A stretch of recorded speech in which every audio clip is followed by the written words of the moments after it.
नर्मदे हर तदीय पाद पंकजम नमामि मातु नर्मदे।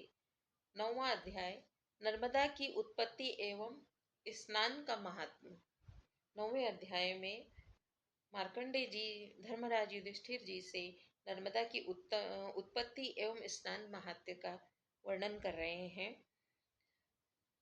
ध्यान से सुनो, अलग वृत्तांत में दूसरे तुमसे प्रलय का कहूंगा जो दूसरे प्रलय में हुआ था।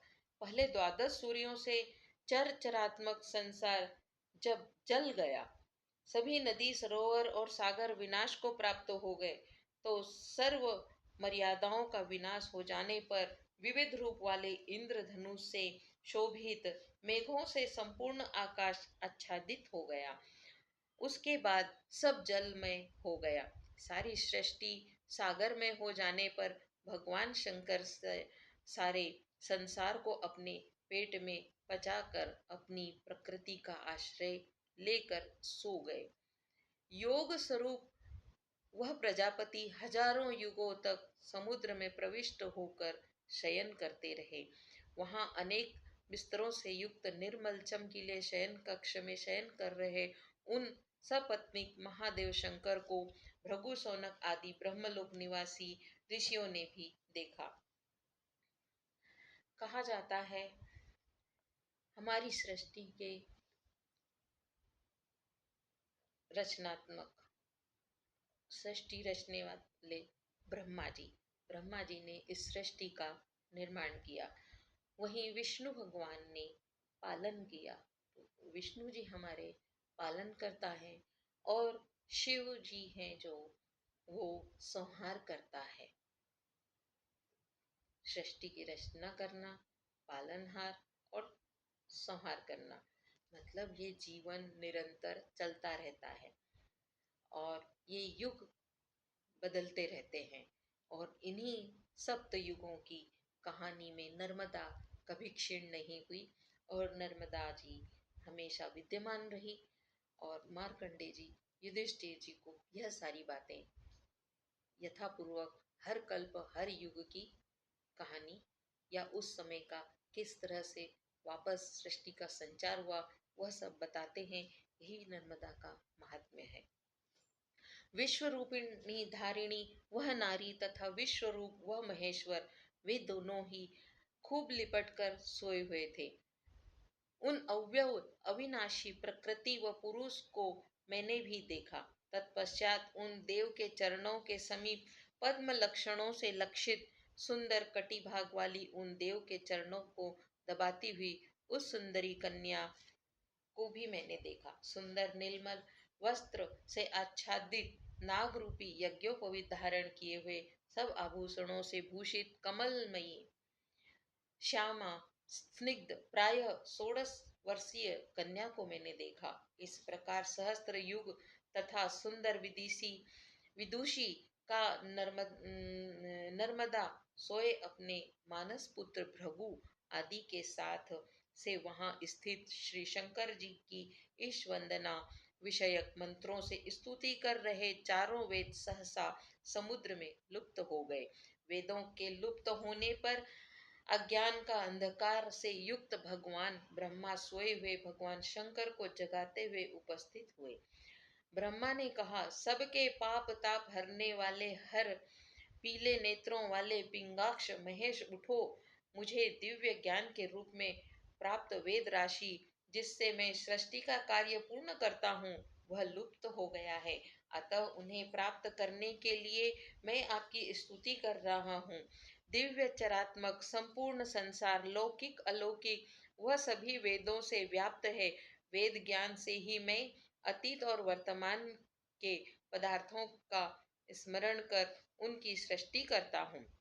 वेदों के बिना मेरी गति और ज्ञान शक्ति अभ्यंतर बल उत्साह सभी नष्ट हो गया है। हे देव देवेश, उनके बिना मेरी स्मरण शक्ति निश्चय ही लुप्त हो चुकी है। हे ईश, आप शीघ्र ही उन वेदों को देने में समर्थ हुए। यह संपूर्ण जगत चराचर उनके बिना जड़ अंध और विवेक ज्ञान शून्य है। हे देवेश, 14 लोक अशोभन से लग रहे हैं। हे देव, देव रहित होने से मैं अल्प शक्ति वाला और आपके सामने सादर नतमस्तक हूँ। वेदों से ही यह सारा संसार उत्पन्न है, स्थायी एवं अविच्छिन्न है, पर सामने नहीं आता। जिस प्रकार सूर्य के उदय होने से अंधकार दूर हो जाता है, उसी प्रकार वेद के धारण करने से सब पाप नष्ट हो जाते हैं। वेद के प्रतिपादित सनातन ब्रह्म तत्व जो परम सूक्ष्म और कठिनता से जानने योग्य है, वह हृदय में स्थित है, उसको भी मैं वेदों से ही जानता हूँ। यह ज्ञेय तत्व वेदों के छूटने से लुप्त हो गए। हे शंकर, आपके समक्ष वेदों का पाठ करते हुए वेद सहसा लुप्त हो गए। हे महादेव, वे सभी सामने स्थित समुद्र में प्रविष्ट हो चुके हैं, जिनके बिना पृथ्वी की सृष्टि असंभव है। हे देवेश, वे प्रार्थित एवं होने पर मेरे स्मरण में स्थित हो। विशाल नेत्रों वाली यह कन्या है, शंकर सब जानती है, यह सहस्त्र युगों पर्यंत जागती रही। हे शिव, दूसरा कोई ऐसा नहीं। हे महादेव, परम बुद्धिमान महात्मा, वह ऋषि मार्कंडे भी प्रकल्प में आपकी उपासना करते हैं, त्रैलोक्य के कल्याणार्थ उत्तम व्रत करते हैं। परमेष्ठी ब्रह्मा के ऐसा कहने पर भगवान शंकर मधुरवाणी से श्रेष्ठ नदी नर्मदा से बोले, हे महाभागे, प्रश्नकर्ता ब्रह्मा के समक्ष तुम ही बताओ कि ब्रह्मा के वेदों का हरण किसने किया। रुद्र के ऐसा कहने पर वह मृगनयनी बोली, हे महेश्वर, आपके सो जाने पर वेदों का जाप करते हुए ब्रह्मा को आपका व्यवधान पाकर इस भयंकर समुद्र में पूर्व कल्प के उत्पन्न देवों से भी दुर्जय श्री संपन्न आप द्वारा प्रथम प्रकट महासुरासुरों में परम पराक्रमी मधुकैटभ दैत्य वायुमय सूक्ष्म शरीर होकर वेदों को हरण कर समुद्र में ले गए हैं। महातेजस्वी श्री शंकर ने अमृता श्री नर्मदा के वचन सुनकर शंख चक्र गदाधारी देवश्रेष्ठ श्री विष्णु का स्मरण किया। हे महाराज देवश्रेष्ठ, वह भगवान विष्णु के सब देवताओं से पूजित और दानों का विनाश करने वाले हैं। तभी वह महात्मा का रूप धारण कर पृथ्वी के नीचे प्रविष्ट हुए। उन्होंने समुद्र को मथा। भगवान ने वहां पाताल में रखे वेदों को देखा।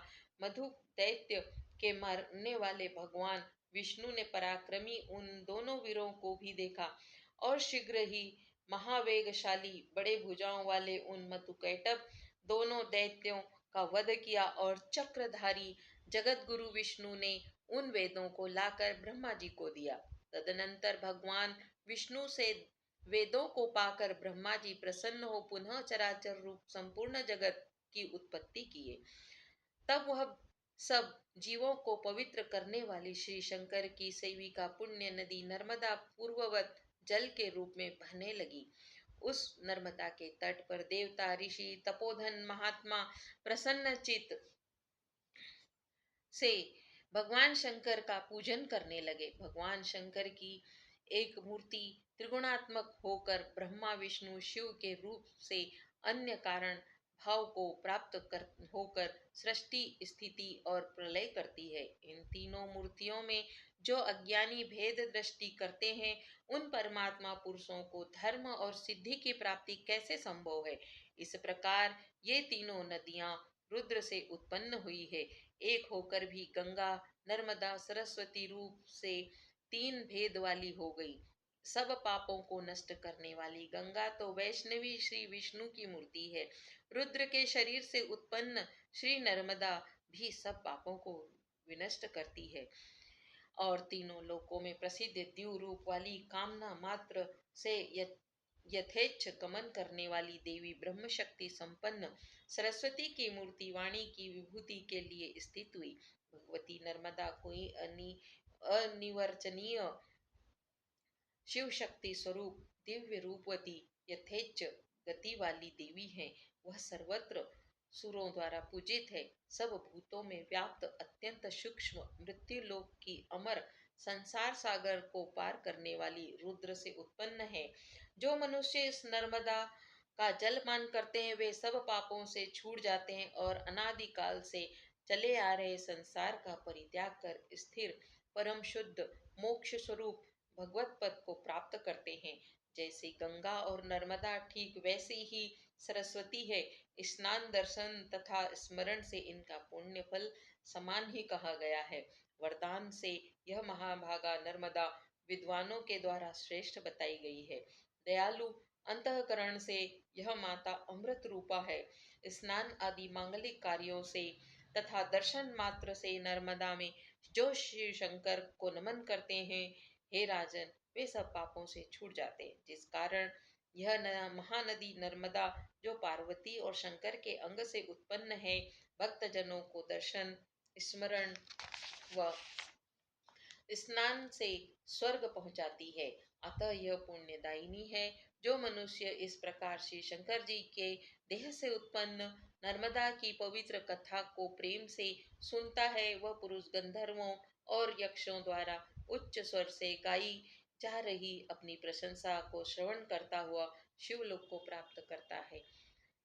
नवम अध्याय समाप्त संपूर्ण। तदीय पाद पंकजम नमामि मातु नर्मदे। नर्मदे हर हर।